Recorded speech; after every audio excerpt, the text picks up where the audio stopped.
So how Graham? Pronounced right. Graham? Graham, that's right. Yeah. Graham. What was your first computer? Oh, well, it was a 286 IBM machine. So 286. So no, yeah, not ZX Spectrum, no C64, 286. no. I was a late comer to the game. Okay. So, what you did with the 286 from IBM? You played games? Primarily, yeah. I mean, I was in my, I was about 10 years old, I imagine, or 9 when I first got one. So that was some time ago. Mainly just games and dabbling inside. Digger, I think, was the game of the of the era. Digger? Never heard about that. Yeah. So what was Digger? So what you had to do? You remember that? Yeah, it was this little game where you had to. I still sometimes dream the music in that game. It's this game where you had to like dig tunnels and get diamonds and stuff like that, and escape from things that would fall on your head. And the proper name I think is Boulder Dash. Yeah, I think Boulder Dash was different. It was I'm sure we can find a link to it somewhere. Yeah, it is actually essential question, but it's still interesting, right? So and you kept playing, or in one point of time you found programming. So what was the story behind? Well, it was actually games that got me into programming. So that's for sure. It's I started late 90s, mid 90s, I'd say. Mid 90s, with getting into gaming, and well, in particular Doom and Quake and those kinds of games of that era. Mm-hmm. And I started a website about game development and modifying games. It had an original name. It was like the TC Roost, which was TC was Total Conversions. And mods and so forth, and that was named to converted2.com. If you go in the Wayback Machine, you can still find it there. So and we need of course the proper link, so you have to send the link but wait a second, to modify a game. Yes. I think you need some kind of programming or a scripting. Right, yeah. So that's where I started with Quake C primarily. That's my first exposure. What is Quake C? Is it C programming language? It's a variation of the C programming language. It is okay. Language that id Software created for programming the game Quake. It's Quake C. Okay. And that was essentially my first exposure to programming and like experimenting, and basically, the motivation was to modify how the game worked, create different explosions, different AI, different movements of enemies, and publicize those. So, I got into a variety of different aspects of programming around games at that time. But this is crazy. But this is like saying, I would like to start running, and then you start with marathon. Yeah, well, what can you do when you're like 14, 15, and you haven't yet been to university and received the proper training? Yeah. You have to kind of self-teach yourself. But was it successful? I mean, you could get anything done. I mean, this is like, C is a hard language to start with, and 3D programming is start. And I can imagine the Quake engine was not easy either. So, what's the story? So, could you how much time you spent, for the first Hello World in Quake? Oh, I spent hours and days. Oh, okay. It was a long journey, and I mean, it's certainly not something you can learn overnight. But there was a nice community around the game, and around like mods and floating around the IRC. Back when we had IRC instead of Slack, and people were helpful. There were tutorials, and that was part of the motivator for creating a website at the time. Was I wanted to share this information that I had learned, and learn myself. So, as it happens, I never ended up working in the games industry, although a lot of my friends from high school and so on did end up working in the games industry.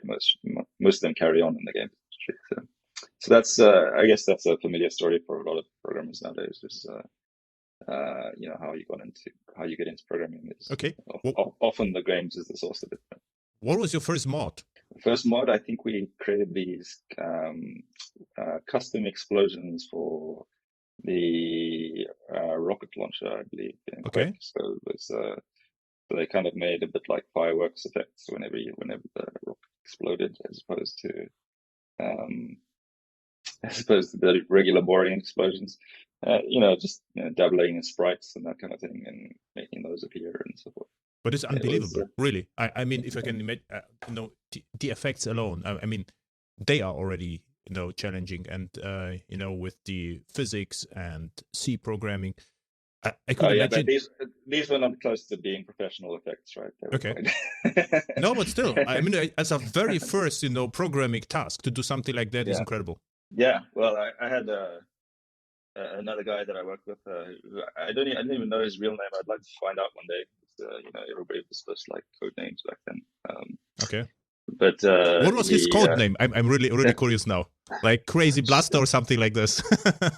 it was Shockman, I think it was. Okay. And yeah, he was crazy good at game programming, and he gave me a lot of tips and help. So, and that's really important.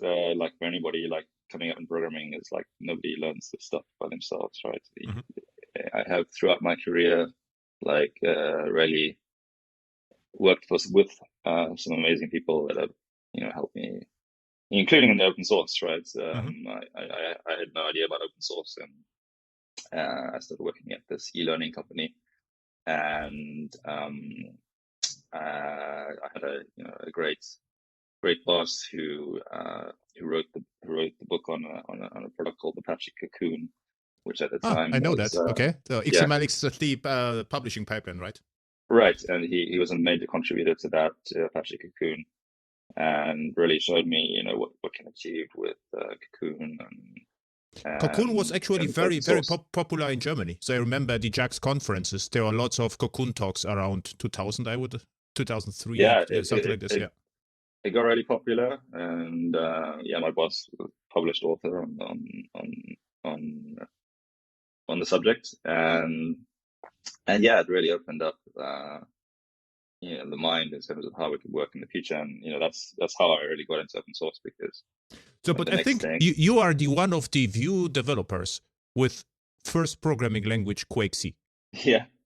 So you should we should actually search in the internet whether there is someone else who started with Quake C. Yeah.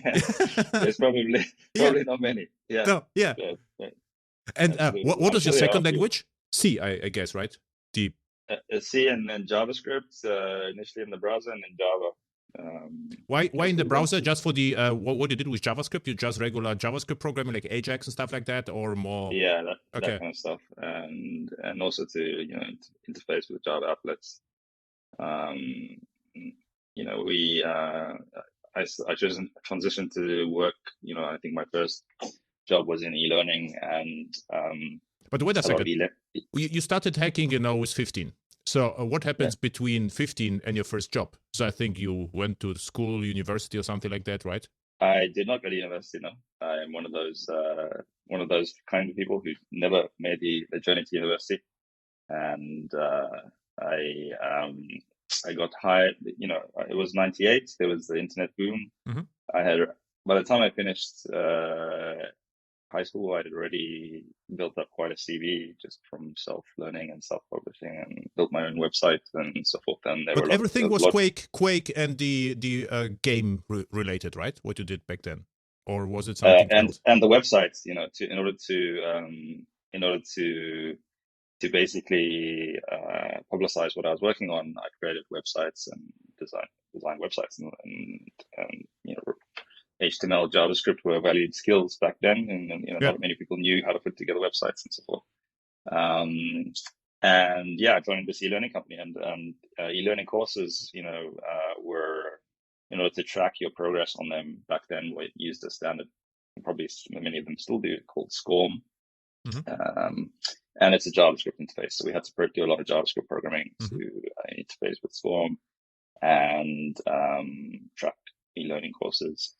And that was, and then on the other side, on the back end, we had learning management systems that were written in Java.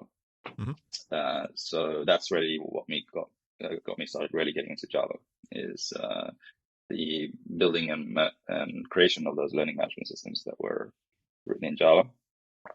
And we also had the publishing, learning content publishing, server-side publishing framework that was based on Cocoon. Mm-hmm. So yeah, there was a whole lot of, I went straight into the world of programming, and I'm always been like a self learner.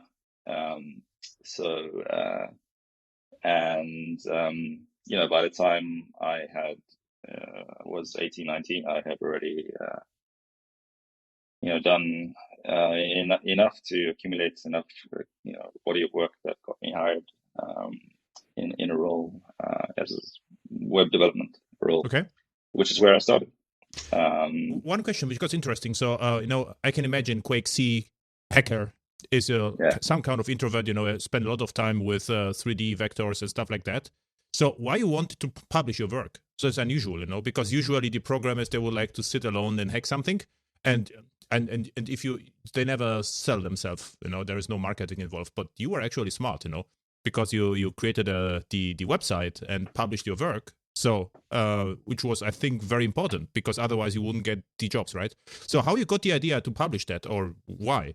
For me, the motivation was learning, right? I've always had this, I get bored really easily. Okay. and I have, I guess, a little bit of attention deficit issues. And I think that, my wife will attest to that. She often sits next to me on the sofa, and I'm reading a book on Kubernetes, and she's like, what the hell are you doing? It's your spare time. Why are you reading a technical book on Kubernetes when, you should be doing something different? And I'm really obsessed with technology and passionate about it. So, if you're interested in technology and the evolution of technology, and you're in this constant drive for more information and to learn new things, if I was ever, if I ever stopped learning, I think I would be very unhappy at that point in time. So Absolutely. I wanted to share information so that others could benefit from it, but also myself. So Mm-hmm. to engage other people so that Mm-hmm. I could. And I think that was the motivator. It wasn't certainly monetary, although the website and so forth did actually ended up generating some ad revenue, which I was surprised by. It was a nice outcome, but it wasn't expected. Yeah, very good. Mm-hmm. Mm-hmm. So, you also find programming more interesting or technology than gaming, right now? Oh yeah. I think that I don't play that many games anymore. I have my son has a Switch, which I can dabble in every now and then, but I don't get a great deal of time to. But I think that programming kind of scratch the same itch as gaming, in that it's like a puzzle that you want to solve, and there's different ways you can solve it, and kind of stimulates the same nerve endings in my brain as gaming did. So I really enjoy the challenge of programming and engineering, and don't particularly want to stop. I know a lot of folks go from programming to then being managers or whatever. I don't think I could ever get away from being hands-on. Then we are very similar. This is also my ultimate goal, to program with 80 or something. Now, if instead of doing sudokus or whatever, I would just keep hacking and programming. So I think it is interesting. Okay, so at the e-learning program, you mentioned Java on the server. What was it? It was actually JBoss. JBoss. Well, it deployed to a lot of different platforms, but we were deploying to JBoss a lot, and it started off being just written in Java or servlets and so forth, and migrated to Spring later on. The early versions of Spring. And it was Was it your idea to migrate it to Spring? It was not my idea at the time, though. I can't. Because what I never understood at the beginning of Java EE and Spring, that I fully got the idea to run Spring outside application servers, but in some projects they installed Spring on the application server. And this was for me like, it's like, why you are doing this? Now we have two frameworks you have to care about, but if you just run Spring outside the server, this was for me, okay, you could do this, right? So this was interesting why some companies back then ran Spring inside application servers. So you had basically two dependency injections from two different frameworks at the same time. And I ask often the question, why are you doing this? And there was actually never a good answer, except sometimes they were not able to update the application servers and they tried to patch with Spring the old application server. This is what I sometimes found in companies, right? Well, back then at the time, I don't think that, Java EE even offered dependency injection back then. Okay.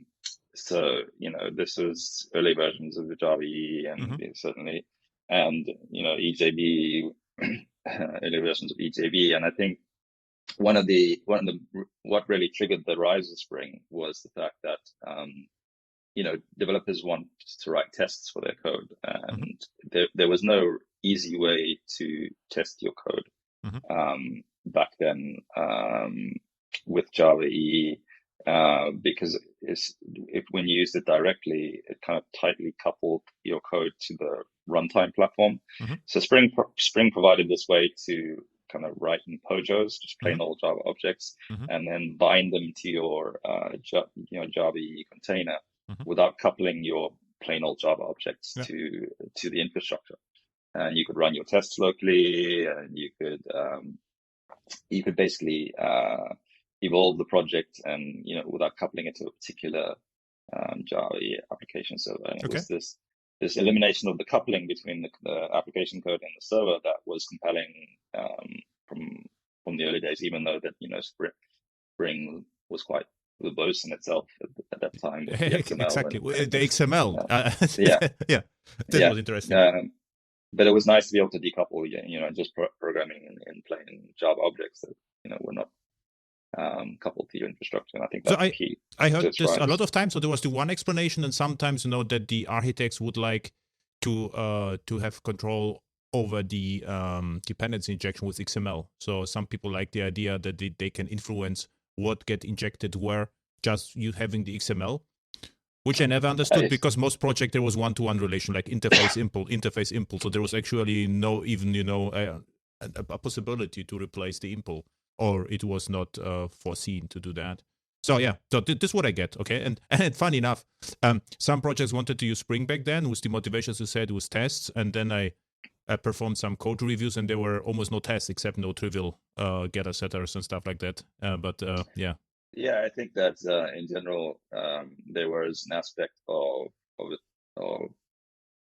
people doing it the right way and the people doing it the wrong way. There is certainly the case that it generated a hype and interest because of it was a way to write code in a kind of POJO-oriented way, but that didn't stop people from truly using the benefits of that. Once your objects are not coupled to the container, once your types are not coupled to the container, it was easier to test and evolve your application. But that is what it is. So what happened then? So you had Spring on JBoss. Yeah. So I went. Well, first of all, I changed jobs. I went to work for a digital TV company, and I think I did more JBoss backends to kind of a digital TV service, and then I came back to another e-learning company, and again similar arrangement where we were producing e-learning content and had learning management systems that were written in Spring and Hibernate on the back end. And so I created and that's really where I started to get into open source, because I started picking, we had this kind of team of about 20 HTML JavaScript people. And what they were doing were they were taking the Word documents that that the authors would write for the course, for the e-learning training material. And they were by hand copying and pasting from the Word documents into the HTML, JavaScript content, copying and pasting to produce these e-learning courses. And there were like 15 people doing this. And I was like, this is crazy. This doesn't make any sense. And I found the Groovy language, which was, just coming out that time. I think it was just like 2004. And, in terms of being able to script things. And I used it to, with another library called Apache POI, which is exactly pure object interface. Right. And basically wrote a script that took the Word documents, converted them to XML based on the Word document content, and then used XSLT to transform it directly into the HTML e-learning courses. I'm not proud of the fact that it eventually made 15 people redundant, but it was, the first time I used did something innovative at a company, created something, a new product that basically used open source in that way. So you needed then 20 people to maintain XSLT, right? So it was good. Well, once the templates were in place, it was done, and then the authors and scriptwriters just wrote into these Word templates, and with one click of a button, it was working. Actually, XSLT was not that bad, right? This is a functional language actually, and indexing and everything where numbers are involved is a little bit hard, but it's actually nice, right? No kidding. Well, XSLT can be really great. XSLT gets a bad rap, but there's the right way to do XSLT and there's a wrong way to do XSLT. And the right way to do XSLT is for you to use what's called data-driven templates, where the data drives iteration logic. If you're writing programming constructs in XSLT like for each, if you're actually doing it the wrong way. So you have to use the data to drive the logic, and it ends up being quite clean and a really nice solution. I don't know whether you're aware. This reminds me of Redux, where any change to the store just re-renders the view, and then you don't have a lot of templating logic inside the templates, right? So because any change you get the data pushed from outside, and you just display a piece of view logic in very elegant way. Yeah, that's it. And so anyway, and actually I also got to learn Visual Basic, which was a language I hadn't learned before in that project, because we had these Word documents and we wanted to make it easy for the kind of authors to do more interactive content. So I, wrote a number of interactions between Word and with Visual Basic to allow them to put in like custom interactions, like multiple choice questions and all sorts of things inside the content, making it more interactive and stuff. So that was a lot of fun as well, learning VB inside Word. And so after that was in place, I then switched my attention to, we had a problem with the backend systems, because the learning management systems, what the company did at the time is they sold custom learning management systems. So they would sell a learning management system, and then it would have to be updated for the customer's particular requirements, rebrand the UI, modify the backend to customize different modules, different functionality that was sold to the customer. And all of these systems were in Spring and Hibernate, deployed to Tomcat. And it was just too slow to do these projects, and they were not profitable because there was not enough. There was just too much overhead in the development process. And having worked with the Groovy language, and also noting that there is the rise of Ruby on Rails, I thought, there was a requirement to deploy to Java platforms. So I thought, why can we not, use Groovy to provide similar productivity levels to Ruby on Rails, so that we can turn around these learning management system projects quicker. And so at the same time, I saw there was like a proposal on the Groovy list, because I was involved in the open source community there, to create something like a Groovy on Rails or something like that. So I got involved because I thought that could really help us, and I thought it would really. So I started Grails, and so you started Grails. So this was actually your invention, right? Yes, I think Guillaume Laforge was the original to suggest the idea on the Groovy mailing list, but I had thought about it for this requirement, and basically what I did was I knew that I didn't want to have to implement all the plumbing from scratch, because that was crazy. That would be crazy, and a lot of the plumbing was like already solid from a foundational perspective. In terms of things like Tomcat and Spring and Hibernate and so forth. So I wrote a layer on top of Spring and Hibernate that kind of abstracted it down level with the Groovy DSL on top. That with features like hot preloading, automatic preloading during development, and dynamic finders for Hibernate, so that they automatically implement your logic for you. So you could do things like book find by title, and the method would just be there. And yeah, it really took off. It took off in terms of popularity. Scratched an itch a lot of people were having. There was no XML. No Spring. It was just convention over configuration, no XML whatsoever. Project creation out of the box, so you could create your application and get going.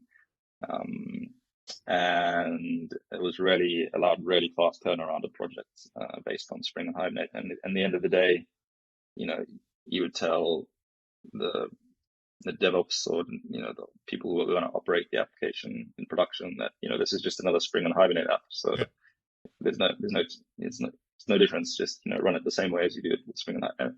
And really, there was no difference, because it was just a layer on top of Spring and Hibernate. Underneath it was still Spring, it was still Hibernate. So like the people who had to manage the application in production didn't have to learn that much that in terms of how differences in terms of how it worked. It's still integrated with the management and monitoring and JMX and all the things that you would do to manage the application in production. I remember when Grails came out. It was I believe it was Java.net website. And was it around 2006 or something like this, right? Could it be? You remember the time? I think the version, was 2000. I think 0.3 was like 2006, yeah. And what I remember is then, so I went to the site because I investigated Rails, and Rails, I said, okay, what's behind Rails, right? So I did a simple project, and it didn't work because all the tables in Rails had to be plural, it's like posts and not posts, so I missed that, so it didn't work. And then I couldn't find a driver for either Postgres, I think, database. There was no Rails driver, so I said, okay, this is not usable for me. And because I think at the beginning it only worked with MySQL or something, Rails. So they had just a limited, database connectivity. So, okay, this will never fly in my project. I cannot just tell my clients, just use MySQL or whatever. Yeah. And then I found Grails, and it worked. But what I was already involved with the Java E and JPA, and it also worked. But I always, what I liked actually in Groovy is, first you could program Groovy like Java, and this was your decision to go further, or you could keep it Groovy almost like Java. So you could use Groovy for scripting, but you can reuse your knowledge completely. And as you said, it was a nice hack because you could introduce Groovy to your Java project and no one knew about that, right? So we had lots of scripting projects and manipulation projects, and like what you could do, you can store the logic in a database and load it on the fly and change behavior of the system without redeployment. And what also fascinated me in Groovy, how it's called method missing, right? Is it called where you can call methods which do not exist, and with the information of the method parameters you do something special? And I think you use that for the data access layer, right? That's right. Yeah. So GORM was based on that concept of intercepting method invocations that don't exist, and basically translating those into functionality that. Yeah. So you could, like that example, the canonical book find by title kind of query that gets implemented automatically for you. And Grails is has been immensely popular, and it's got some amazing DSLs. So I think it really demonstrated the strength of the Groovy language as a kind of DSL writing, a way to write DSLs in Java and so forth. And there's lots of different DSLs that have been really successful with the Groovy language. So what did you became a Grails consultant, or what's happened then, or? So I think like a year and a half after we created it, it got so popular that, and I was speaking at Java 1, and Salil Deshpande approached me from a firm asking whether, hey, do you want to start a kind of company around this? And I was like, I had not yet thought of that, and I was like, okay, well, yeah, let's see where this goes. And we launched the company. And the company only lasted 11 months. I think it was acquired by SpringSource. Didn't know about that. Okay. Yeah, so SpringSource acquired. We were 6-7 people at the time, and we all joined the Spring team. And for a long time, Rails and Spring and it was all developed together. Ultimately, every Grails user was a Spring user as well, so it made sense in that respect. And what you did at SpringSource, you just improved the Grails, or you did something with Spring, or what was there any difference to before, or? Yeah, there was. I was involved in helping the Spring guys, because one of the things with Grails is it was like a lot more productive compared to Spring. So developers' productivity was higher, and there was still work to be done to make Spring comparable in a sense. So you will find my name on many of the early commits on SpringData, for example. Okay. Where SpringData is essentially the Spring version of GORM. The data, even the method signatures are more or less the same. I helped initiate the project and set it up and get it, operational. I was involved in the early parts of SpringData. And then obviously the SpringData team took it and made it into what it is today. That's all them. That's nothing to do. But I helped get it off the ground. And a lot of the method signatures and so forth defined by whatever, or the same in SpringData as in GORM, and a lot of that, and ultimately all of these data access frameworks have their roots in active record in Ruby on Rails. So we can all thank Ruby on Rails for those original ideas. But which is based on a book from Martin Fowler, right? Which is crazy. Yeah. So it's a kind of evolution of these frameworks from active record to GORM to SpringData, and I helped that get that up off the ground.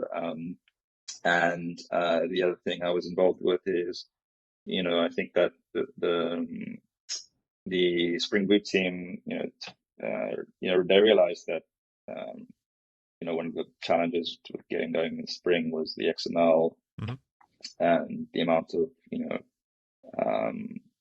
work that you have to do to get set up in a Spring project. And, when you compare that to Grails, which was like batteries included, you create your app and it's like ready, you got data access, you got page rendering, you got dependency injection automatically set up, you got this plugin ecosystem, you can just add plugins and so forth. And I think that, a lot of, Spring Boot was about creating a Java Spring version of with the same kind of batteries included concept as Grails. Of course, I supported the Spring Boot team those ideas, and I'm sure it was a healthy collaboration because there was a kind of internal competition and collaboration in terms of creating things around Spring that became immensely successful, like SpringData and SpringBoot. I was happy to be involved in that and play a part in that. I mean, the rest is history in terms of where Spring is today. And what happens then? So you just quit Spring Source because it became more productive than Grails, or what was No, the other way around. After the VMware acquisition of Spring Source, there was a lot of internal turmoil. Okay. Because they, didn't exactly, VMware as a company didn't know what to do with these open source pieces. Mm-hmm. And so, eventually they spun it out into a company called Pivotal. Mm-hmm. At the time, before they spun it out into Pivotal, there was a lot of debate about what was going to be included in Pivotal, and as the open source projects that would be kept. And it was actually pretty close, touch and go. There was nearly a case that the whole Spring team was made redundant, but it didn't happen. They retained part of the Spring team and the Groovy and Grails team, and I think a bunch of other projects were kind of made redundant, including myself. So and it's lucky that they did keep the Spring team around, because it certainly helped Pivotal grow. I think there was a switch in mentality, because there was a big problem at VMware, in that at the time, VMware was managed by a lot of former Microsoft people, and they just didn't understand the benefit of open source software. And they saw it as this is an expense. I'm paying these 30 engineers to work on Spring, Groovy, and Grails, and I'm not seeing any product revenue or money coming in. And there was no realization yet that, hey, we can use open source communities that are popular to drive cloud revenue or product sales, and that's what really Pivotal realized early on, is that they can use Spring as kind of a loss leader marketing tool to engage the developer audience and bring them to their products, right? And that's how you monetize framework development, because there's no money in frameworks, right? There's no money in framework development. There's money in what you can get from the engaged developer community. Yeah. And unfortunately, VMware didn't realize that, and they just tried to clean their hands of it and spun it off into Pivotal, and hope for the best. In the end, they ended up purchasing it back years later. But it was a traumatic time and a lot of turmoil, and I don't harbor any bad feelings about it. I think that is what it is. But I realized then that you have to keep innovating as well, and so that's what I did. I looked at what we were doing, with this transition to cloud deployments and so forth. We had a lot of architectural challenges with Spring in terms of performance and memory consumption. In getting, there was a lot of developers coming to us and saying, our memory consumption is really high, and our application takes a really long time to start up. And we did a lot of analysis on Spring and the way it works and so forth. and this is not limited to Spring, right? This is also like any kind of runtime analysis based dynamic reflection based class loading, reflection, dynamic class loading, and you will consume more memory, right? Yeah, Weld has the same problem, right? Yeah. So and it was kind of prohibitive getting Java applications operational in serverless contexts and in Docker containers, and keeping the memory consumption down. And that's still the case today, right? Compared to all other languages like Go and Node and so forth. Having your kind of Spring Hibernate app occupying gigabytes of memory inside of containers was not ideal. So we looked at how we could create something. But you were back then in another company or as a consultant? So you were just on your. I joined the whole Groovy and Grails team. Most of the Groovy and Grails team joined a great company, open source company called Object Computing. Okay. And Grails continues to be driven by object computing. And what did object computing before? Were they a consulting firm? Okay. And then they wanted to have Grails. Okay. Mm-hmm. Yeah. So you can still to this day get Grails support and development services, and they continue to maintain and release new versions of Grails. And I think it's a lot of this is expectations as well. If you have expectations that from a Java framework, open source Java framework, you're going to get your IPO, then you're probably mistaken, right? Yeah. But if you're happy to maintain to run a profitable consulting business around an open source product that keeps everybody fed and everybody happy, and But I would like to generalize that. What I think is that the crazy exponential growth idea is crazy. So I mean, and in software, so I think you can be very happy. I never understood, the how to call it, the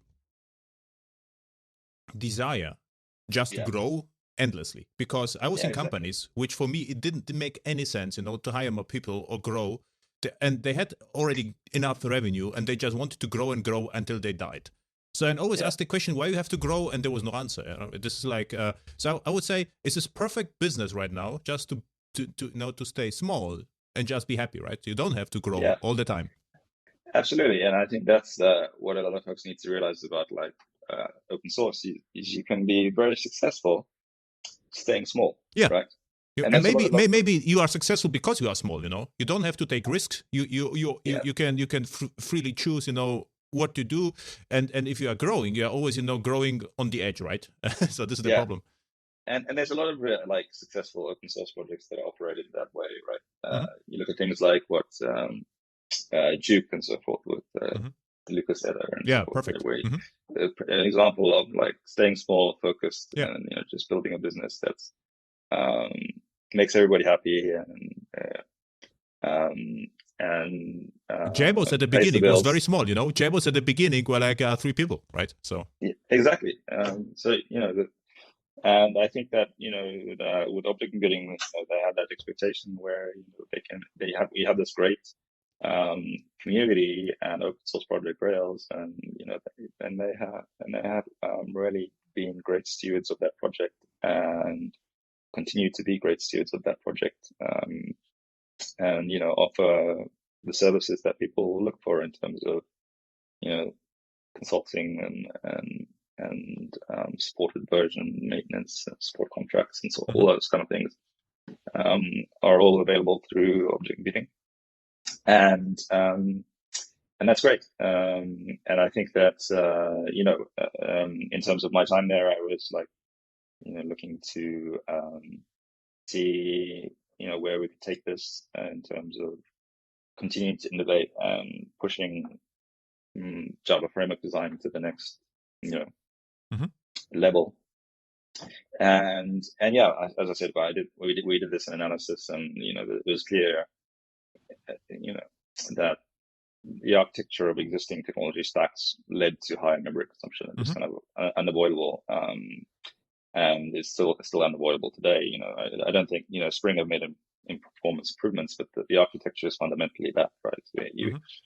When you base yourself on reflection and runtime bytecode generation, you are making a conscious decision that you are going to use more memory at runtime, and you are allowing uncontrolled memory usage, because if you have a class that has 100 methods, you're consuming 100 method handles to memory, and for every class that's a bean, you have to generate bytecode at runtime. You have this kind of uncontrolled problem, right? Where you cannot measure accurately how much memory or startup your application is gonna generate. And there's all sorts of workarounds. You can, in Spring, you can take features away, and you can not use dependency injection by annotations, and you can register your beans programmatically, and you can do things that basically eliminate the kind of productivity features of Spring. What I remember at the beginning of the Spring, in the official documentation of Spring, there was a statement: "Don't use annotations for dependency injection; they are not production ready." So the auto-wired. So I remember, and there was the official suggestion use the XML-based approach, and you could now full circle. You can do it again, right? So you could remove annotations, productivity, and YAML maybe. I mean, XML is out of fashion. It is YAML a little bit more popular. Yeah. Don't get me started on that. Yeah. But yeah, I think that there's certainly workarounds to, but the thing is that the annotation-based programming model, annotations really revolutionized productivity on the Java space. So most developers are used to that way of doing things. So if you tell them to do something else, that just doesn't fly.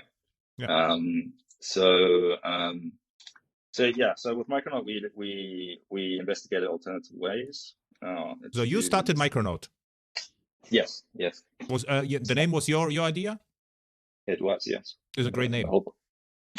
Thanks. Yeah. We went through a number of different names, but ended up with Micronaut.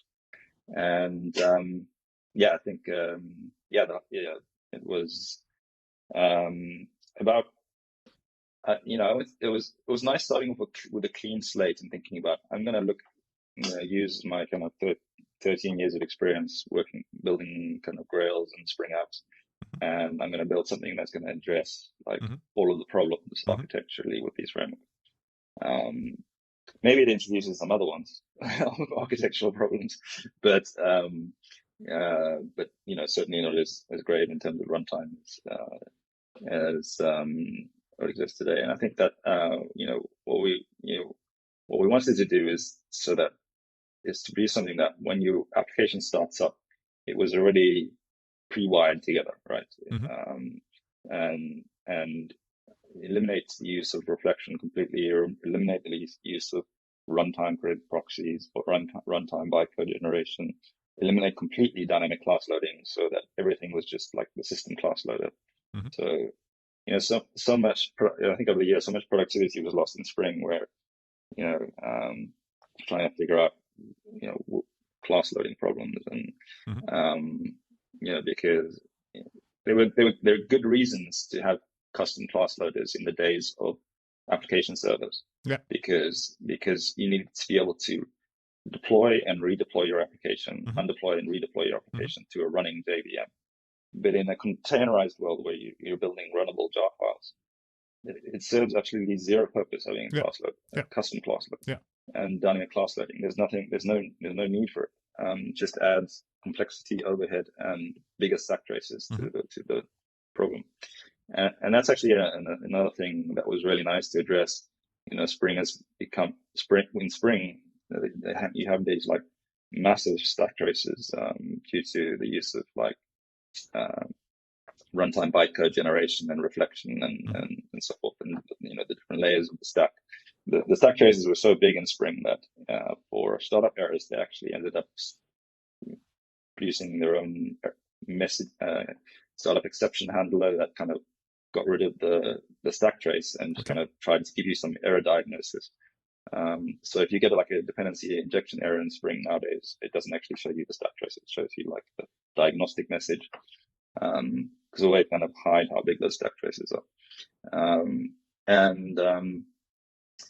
Just to get rid of those kind of stack traces in Micronaut, where because you're doing direct dispatch and there's no reflection, when something goes wrong, the stack trace is really short and concise. So what you are doing in Micronaut is at start, you are generating all the necessary bytecode, and you have one single class loader, so basically it behaves like a main method with a couple of classes, right? Yep, that's what it is. Micronaut works via annotation processes. So, one of the things is, when Spring was created, annotation processes didn't exist. They're a much later addition to the Java ecosystem, and they were already leveraged significantly by the Android community. If you look at Android and Java, there is there's not a single Android framework or tool that uses reflection. There's just none of it. Reflection is possible on an Android, but nobody uses it because of the performance problems it introduces, right? So you have a lot. But no one talks about mobile native, right? So we're always talking about cloud native, but there is no mobile native development. This would be something like this, exactly the same, right? Whether it runs on Android or in the clouds is a similar challenges. Yeah, and I always thought, like, why are we being less efficient on the server side? Is it just because we've got lots of memory and lots of processors, so we just use it all, right? Let's just use gigabytes of memory just because we can. I don't think that's the right mentality. If there's an opportunity to be more efficient, you should try to be more efficient. So with Micronaut, we hook into your compiler, and that actually provides a lot of benefit beyond just like being able to pre-compute using additional bytecode. How the framework works. We can also do things like fail compilation when you're using the framework the wrong way, or when you're doing something incorrect with the framework. And we can fail compilation and point to the exact line of code in the source code where people are doing something wrong, right? So that like error messages in Micronaut is like one of the things we want to improve, because a lot of times in the Spring world, people get confused by the runtime error message they're receiving, because they've done something wrong in structuring their source code, and there's no validation at the compilation level. So just to catch those errors early and address them was like another design goal.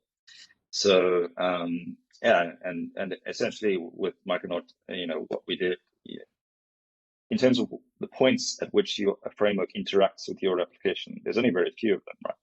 There's the points at which a framework needs to invoke your application are like the endpoints in a REST controller, or resource, whatever you want to call it, and things like timers. Scheduled tasks. That's where it needs to invoke it. And then at systems level and serialization level, you've got a set of entities that you need to save to the database and read back, or send over the wire to JSON.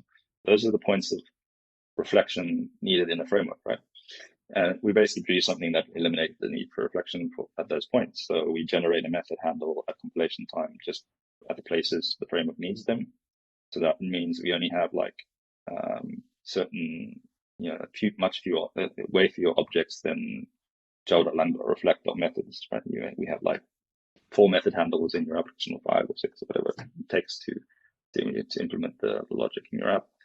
And then we implemented this support for a replacement for bean introspector. So there's a class in Java called java.beans.introspector, which was used a lot in Spring in the early days to obtain information about the properties of a class, things like data binding and validation and so forth. So we wrote a compilation time version of that, and we plugged it into things like Jackson and into in Micronaut data JDBC, so that you can serialize JSON back and forth without using reflection. You can read and write to a SQL database without using reflection. You don't need to ever use any runtime proxies. We're taking that concept further and further as we integrate it into more aspects. Recently, we added support for compilation time, support for Hibernate proxies. So even if you're using Hibernate and JPA. But how this works, just for me. So let's assume we get an XML object because it's easier, or JSON, doesn't matter. So in JSON object, I have to know, the type on the other side. And then what you would do is you will pass, let's say, type, name, and value to your method handle. And in method handle, what you have generated basically a switch statement, something like this, right? Where you know exactly, okay, if this occurs, I call this setter or this, because something like this, right? We generate essentially more or less equivalents to the reflection API. So we have Java. If you think of Java.lang.reflect.method, you can get the name of the method, you can get parameter types, and you can invoke a method with it, right?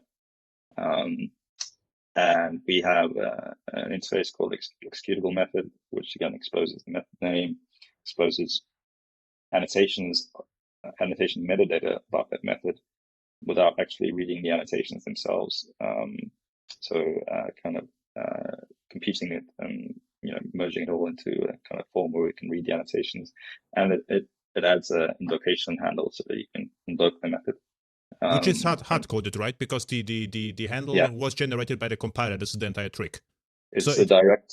So it looks ugly. So from the design perspective, it is lots of repetition, but it's crazy fast and small, right? Because it's generated by the compiler, no one cares. So this is just also it's static code, right? So that means it's much easier for the JIT to inline because it's direct method invocation. Yeah.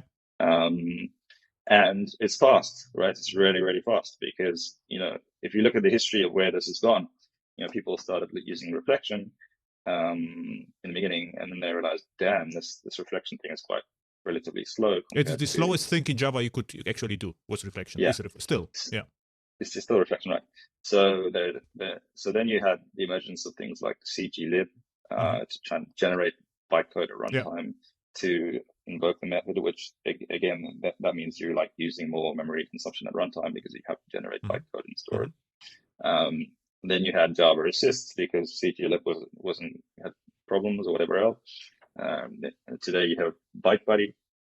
There's a whole lineage of libraries that for runtime generation of bytecode in order to support faster method invocation. And on the JVM side, you had the creation of method handles and in order to try and improve the situation as well. Question. Were Quarkus people inspired by you, or was it an accident that you started both in doing actually the same? You know that, the history? So, if we look at the history, so we announced Micronaut for the first time March 2018, and then we open sourced it in May 2018. I did a presentation at DevNexus in November that year, where DevOps, where Emmanuel Bernard attended my Micronaut talk. Okay. They announced Quarkus in January, I believe, February following year. If you look at the history of the Quarkus repository, the first commit was 1 month after we open sourced Micronaut. Oh, okay. So I will let you know, draw your own conclusions based on that information. There's also various comments in the history of their repository where they erased references to Micronaut. So, okay. They knew about it. But what I remember, I think you also had a talk at the DevOps Belgium. I think it was you. or someone else. Yeah. And I was right after you. Yeah. My talk. And Micronaut's a great name, and there was lots of interest. And there were, and I think, I don't know when it was. It could be 2018, it was actually. Yeah. It was right. November. Was it you? And I came after Yes. you. Yeah. Yes. And then the first time I heard about Micronaut, I think. And then I got lots of questions regarding Micronaut at I have some like a question and answer show, so AXTV is called. And what I really liked is the idea. What I didn't like at all, that you invented your own annotations and that you have your own ecosystem. And I think this was a mistake, because for me, in my, I'm just consultant. In my business, I just, I'm basically doing the same for 20 years. So it's the same API with better and better servers and runtimes, and everyone is happy. But it's really hard, to convince old clients to say, now let's stop. We do something completely different, right? If you move now from application servers to Quarkus, let's say, or Helidon, not a big deal. No one actually cares a lot because it's the same programming model. And I don't have, to justify myself why it runs faster, because, this is going better. But if I have to change the entire API and to relearn, my knowledge is a big deal. And I think this is what my persistent criticism to Micronaut, that you invented your own API. And this is easy to get. So for me, it was understandable.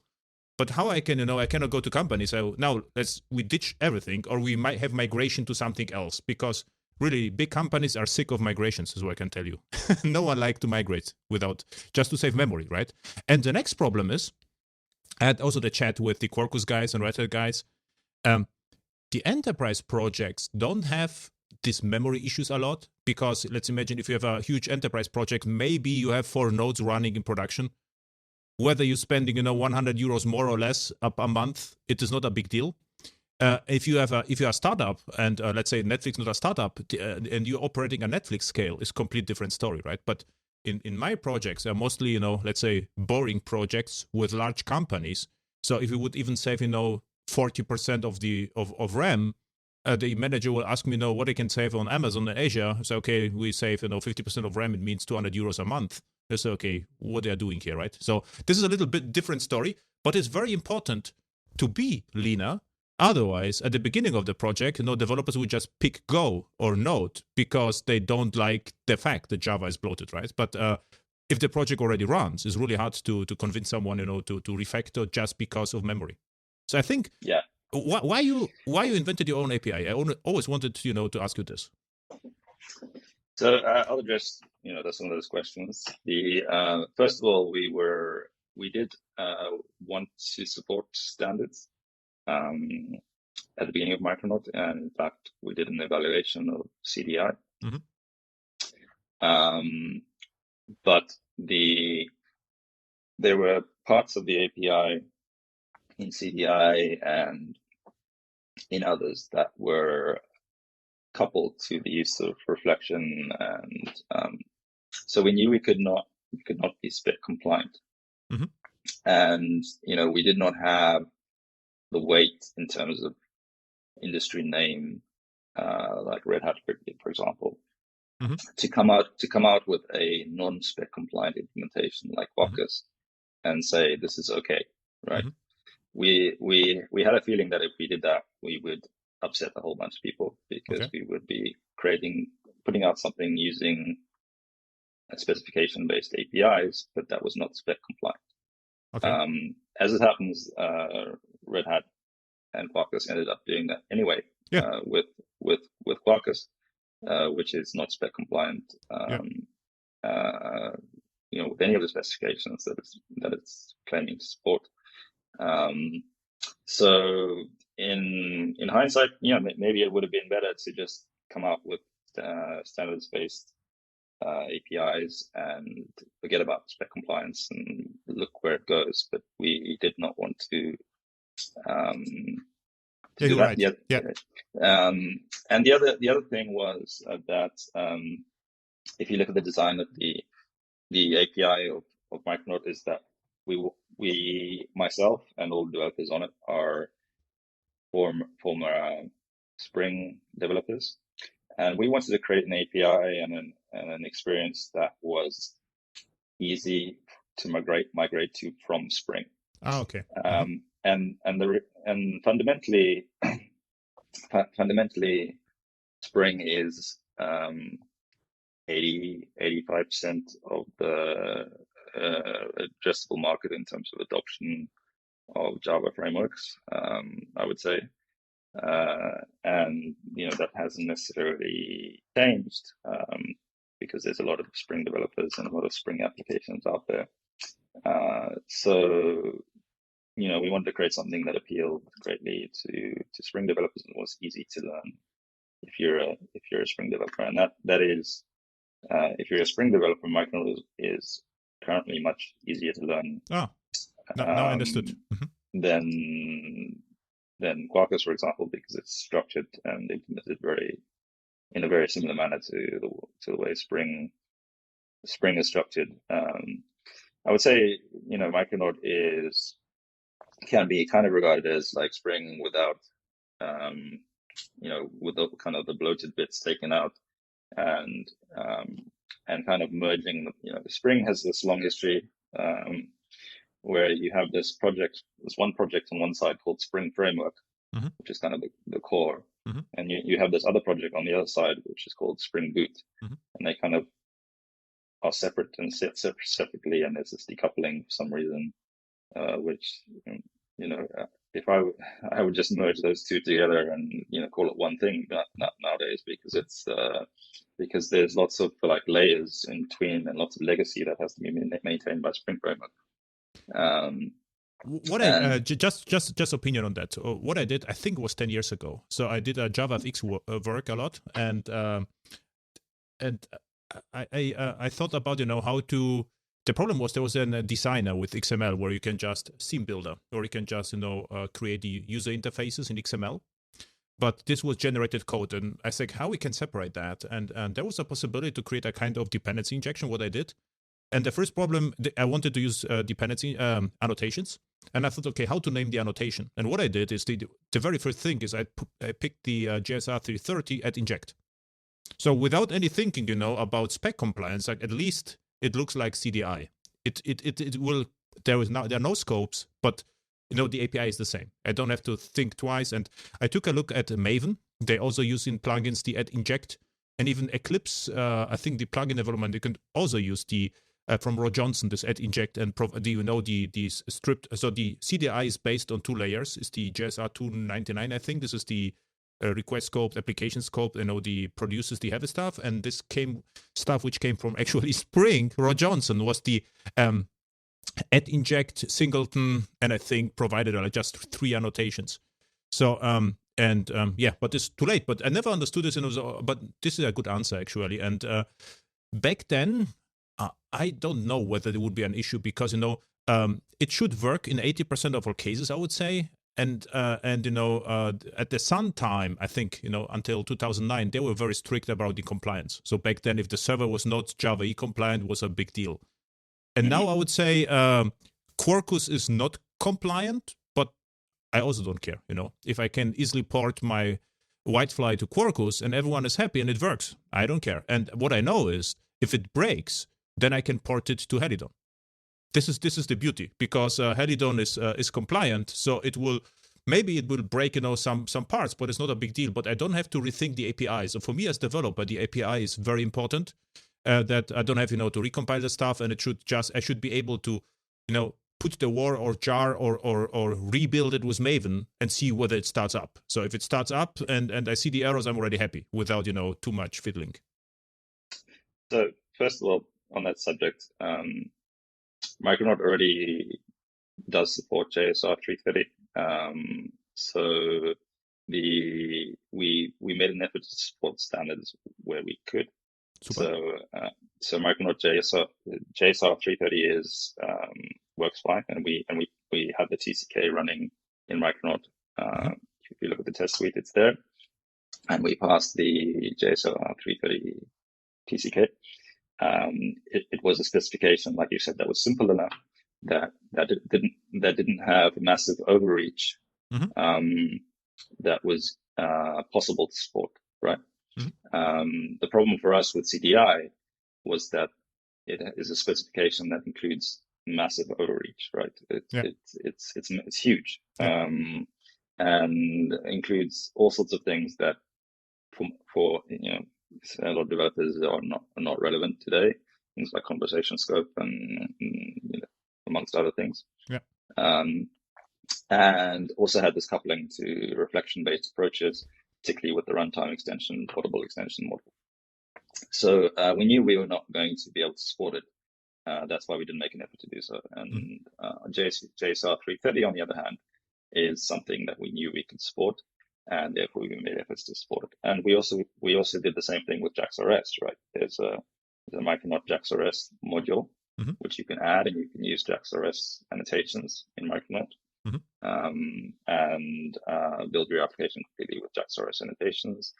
And we did the same thing with bean validation. Micronaut has its own implementation of bean validation, which uses the pre-computed metadata from the bean validator annotations.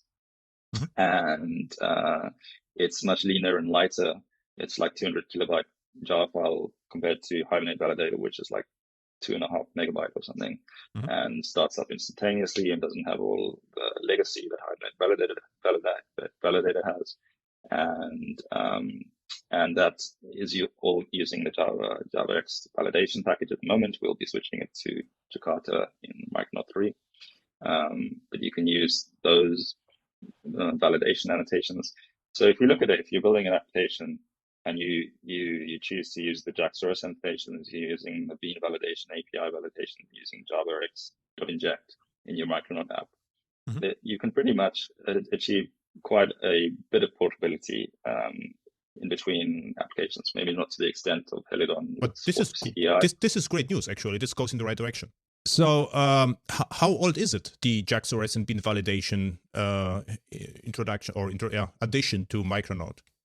The JAX-RS, it's been there for a while now. I'd say, one of the things, maybe a year, year and a half. The nice thing about Micronaut being compilation time and instead of runtime is that we can actually support any annotation model, which makes it easier to kind of migrate in the future to support other things. Because what Micronaut does is essentially to support JAX-RS is at compilation time, it translates the JAX-RS annotation set into the Micronaut one. So at runtime, Micronaut is just looking at the normal Micronaut annotations and thinking that it's using the normal Micronaut annotations, and we don't have to complicate the runtime by saying, if this is a JAX-RS annotation, do this. If this is a Micronaut annotation, do that. It just computes at compilation time. Okay, so you have like annotation translator, right? Which is able to translate whatever I like to actually the origin Micronaut annotation, right? Yeah, and we support the same thing for Spring. We introduced that quite early on, and actually that's another feature that the Quarkus guys. Yeah, with the Spring DI layer. Essentially replicated from Micronaut, which is the translation layer of the annotations. Okay. And how hard it's to start with Micronaut? Do I need a specific, what I need? Is this a similar experience to Helidon, let's say, where I can just fire up a archetype or CLI? What's the developer experience? We have a variety of different ways for you to get started. You can go to micronaut.io and there's the generate button, and there's a Micronaut launch where you got like a project creation wizard, online project creation wizard, which I believe there exists things like that for microprofile and so forth. So you can, through the web browser, create your app, and it'll download a zip file, or you can push it directly to GitHub to get started. We also have a command line interface, which is you can install by SDKman or Homebrew or Mac ports, Chocolatey on Windows, I think as well. And you can install that and create applications offline, whether you're connected to the internet or not, just with mn.createapp or something like that. Okay. So what it means to me is actually I can use now Micronaut, and it supports parts of the microprofile. So we get almost additional runtime, right, to the collection. I mean, JAX-RS, bean validation, and add inject is actually what I use 80% of my time. Yeah, all of those three things are supported today. A little bit metrics, Prometheus metrics, microprofile metrics. So we don't support microprofile metrics. We support micrometer or micrometer, which we did again because Spring, Spring compatibility. Yeah. But as it happens, that turned out to be the right decision because even Quark is switching to it, as far as I understand. So they switched to micrometer, and we expose the same metrics through Prometheus or whatever it may be. So we don't. And other than that, like you said, all of the annotations are the same. Potentially, if you choose to use the JavaScript ones, you can. And JSON-B, like the what you're using for Pojo to JSON serialization. Currently, we use Jackson. Okay. So Jackson for Pojo serialization. The only difference is that we plug in a custom Jackson module that then integrates with our compilation time support for bean introspections, so that when you serialize and deserialize objects, it's doing so without reflection. But you could actually use the JSON-B annotations and translate them to Jackson, right? We could, in fact, do that. Yeah, be a nice a nice contribution to do. Yeah. Are you still working on Micronaut actively, or? Yes, I am. So since July last year, I moved to Oracle. From the consulting company, right? To Oracle. From Object Computing, yeah. And Object Computing and Oracle are collaborating actively on Micronaut. So I'm expanding the Micronaut team here, and we're up to 3 people. Hopefully, we'll be a lot more by the end of this year. And we're making massive investments in the Micronaut community, working together with Object Computing. And there's a lot of exciting upcoming work. One of the more exciting recent developments is we have worked on great VS Code tooling extensions for Visual Studio Code for Micronaut and for Java in general. Is it already something usable on Visual Studio Code, or is just in? Oh, okay. It is absolutely. Yeah. In fact, if you go to search for the GraalVM extension pack on the VS Code marketplace, and it comes with the 3 extensions that we're publishing, which is a NetBeans backend for code completion and code navigation and so forth, a Micronaut extension for creating applications, and the GraalVM extension for managing your GraalVM installation and computing native images. It's actually great news. Didn't you? What my impression was that your job is like to transport the Micronaut goodness to Helidon, but that the Micronaut is still alive is great news actually, because the more runtimes we have, the better it is. No, more competition is always good. Absolutely. No, the fact is that the Helidon folks are. I'm working closely with them, and. But you're a different team. But we are a different team. Okay. The Helidon team is part of the WebLogic group, and I work for Oracle Labs, which is in charge of GraalVM.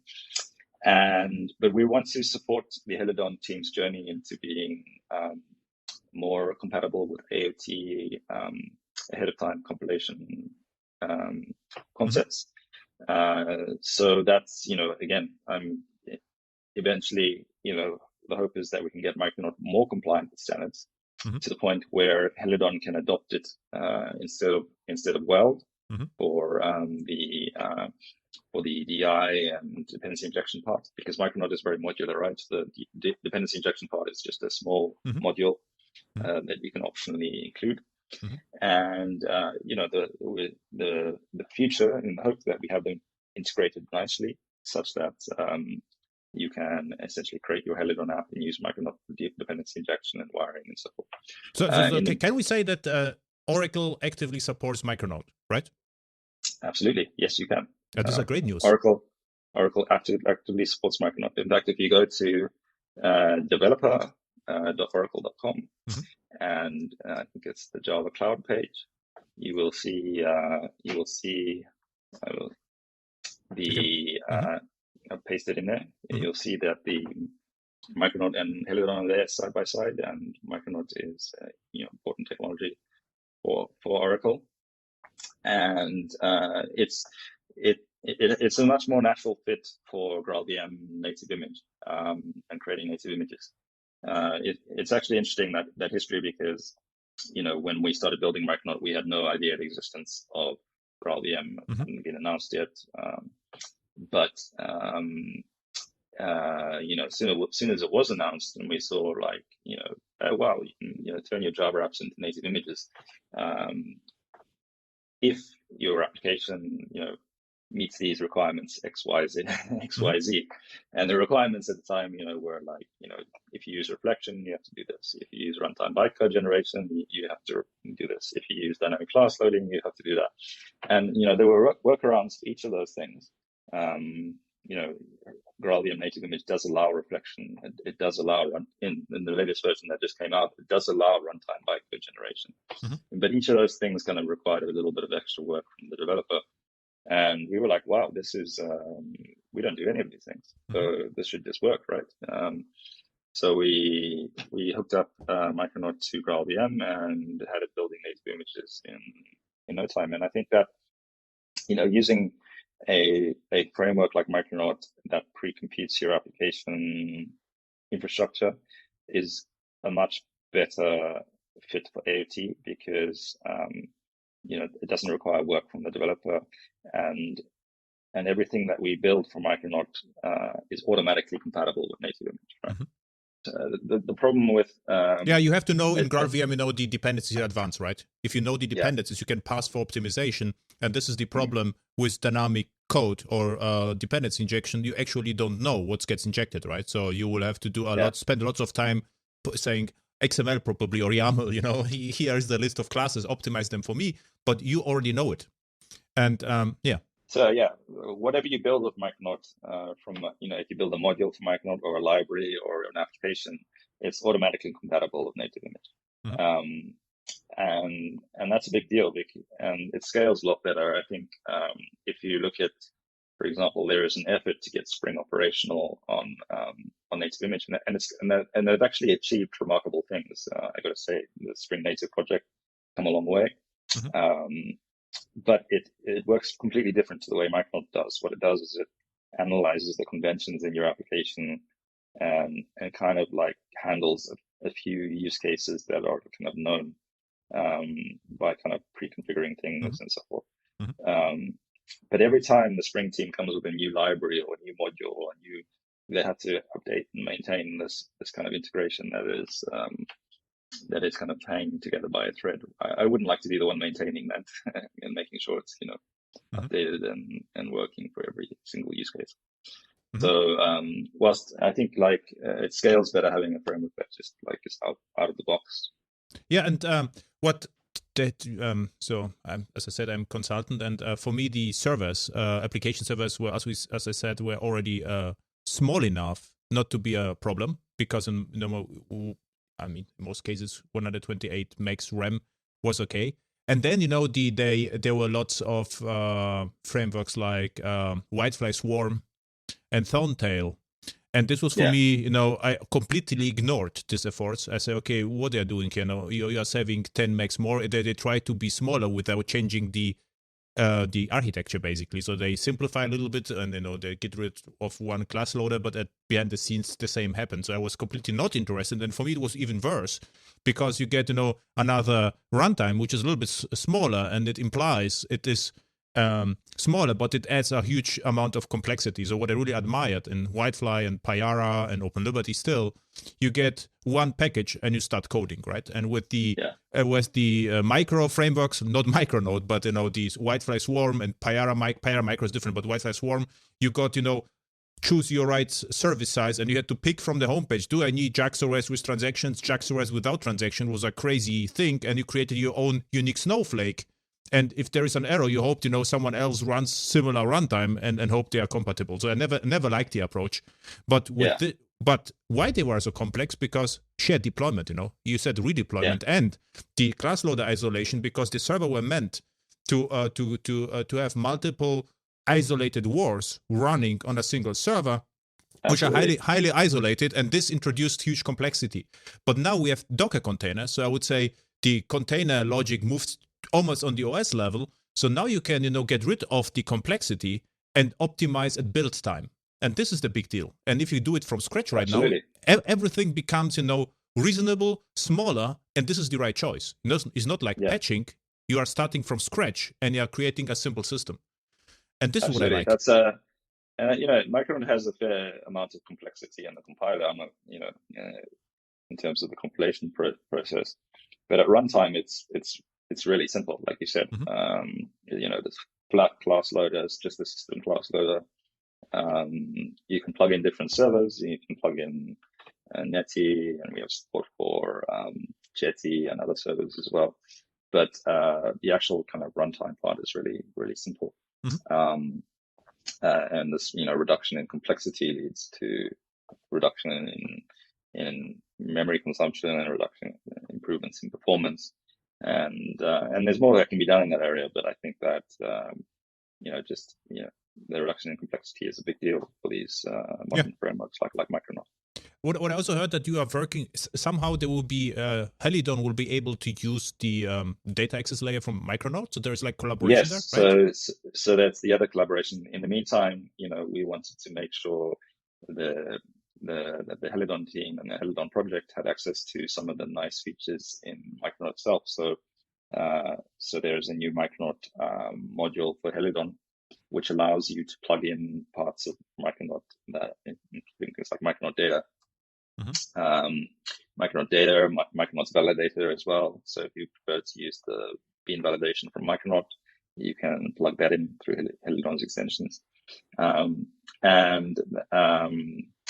a great way to bring existing functionality whilst we work on more broader integration with the Helidon team.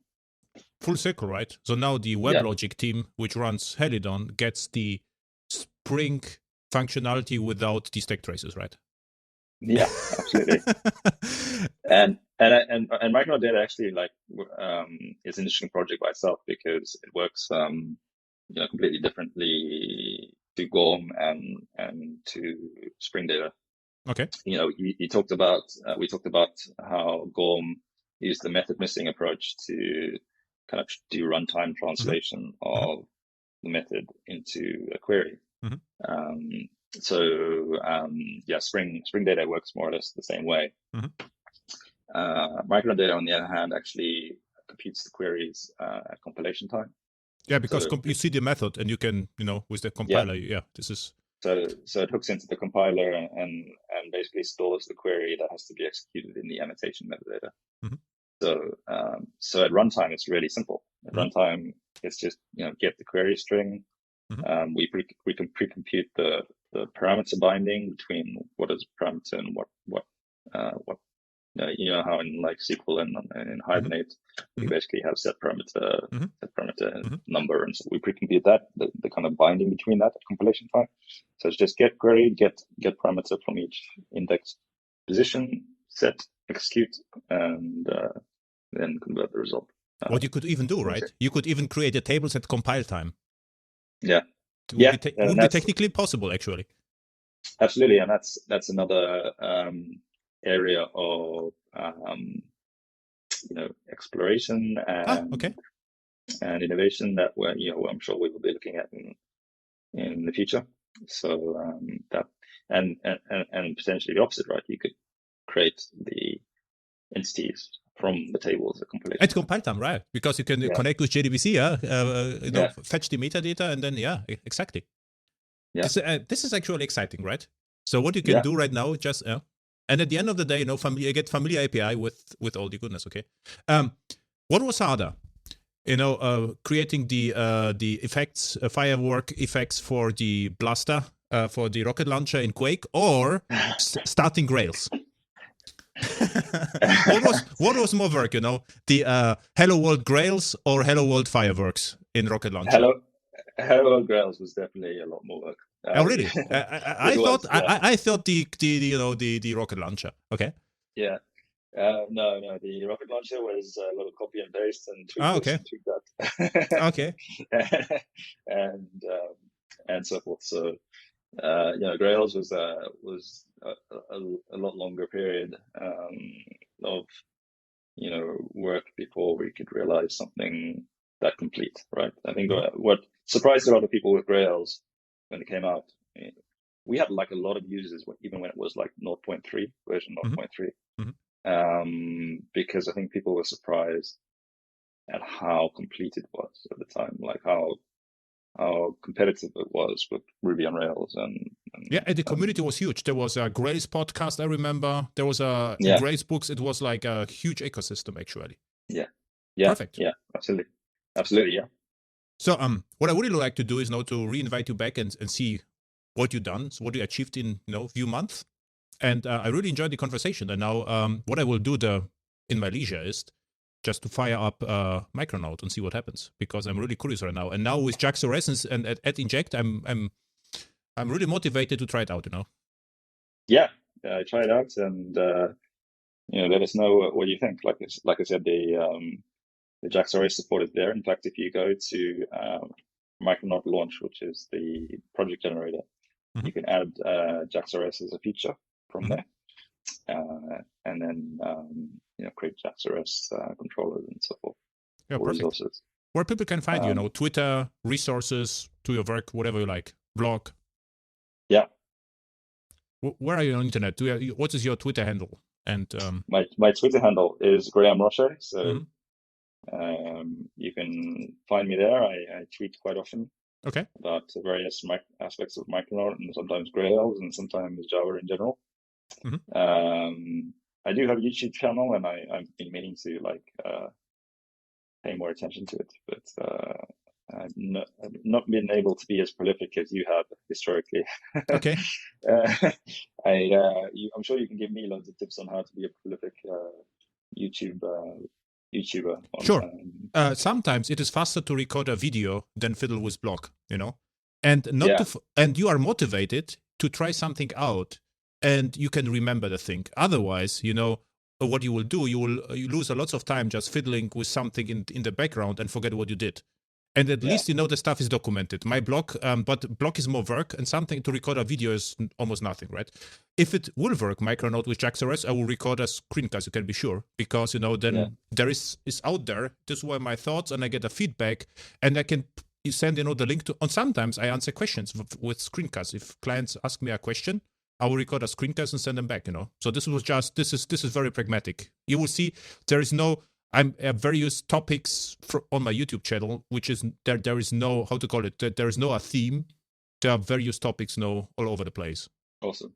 Yeah. I will check it out. I'll check out some of the latest ones and get some tips from them on how to do great video. Yeah. Just sit down, start your compiler, and then, push the record button. So it was, I learned a lot. Thank you. It was really interesting for me, and I'm really glad because we got another interesting runtime called Micronaut. And it's still alive. I was a little bit afraid, that you would say, okay, we are not maintaining it anymore, but this is the great news for me. Oh, no, it's more than alive. It is, I think it's really interesting for the Java community because there's not many projects out there that are, being openly collaborated on by a number of different companies. Spring is obviously, being backed by VMware, Quarkus is Red Hat, but Micronaut, you have Oracle contributing to it significantly. You have object computing. We have Google contributing directly to the Micronaut GCP project, which is Google integration. You said Google? Yeah. Oh, crazy. Yeah. Directly contributing to Micronaut GCP, which is provides great integration between Micronaut and Google Cloud. Obviously, on the Oracle side, we're doing Micronaut Oracle Cloud integration as well. So there is, a lot of companies involved that are contributing to it, which I think is testament to that we're going in the right direction, right? That we've touched a lot of nerves and that we have a lot of interest, right? We're about to hit 5,000 GitHub stars, I think. So that's good. For a Java-related project, it's crazy. Yeah, for a Java project, that shows a lot of interest, especially one that's only like a couple of years old or whatever. You should rename Micronaut.io to Micronaut.js, then you get 50,000 stars for the same code base, Yeah, yeah, absolutely. Yeah, the JavaScript community is insane like that. They start Yeah. everything. But yeah, I think the growth metrics is good, and also we got an interest from a lot of different communities. So sometimes we look at metrics from what gets created, and currently like 30% of our audience is Kotlin developers, which is interesting. So we have a big following in the Kotlin community, and I think that Kotlin developers are maybe more used to annotation processes and compile time plugins as they're used to in the Android world. And so yeah, we have a large Kotlin following, and Micronaut Kotlin as well, which is integration with Kotlin. And we have nice support for things like data classes in Kotlin and suspend functions.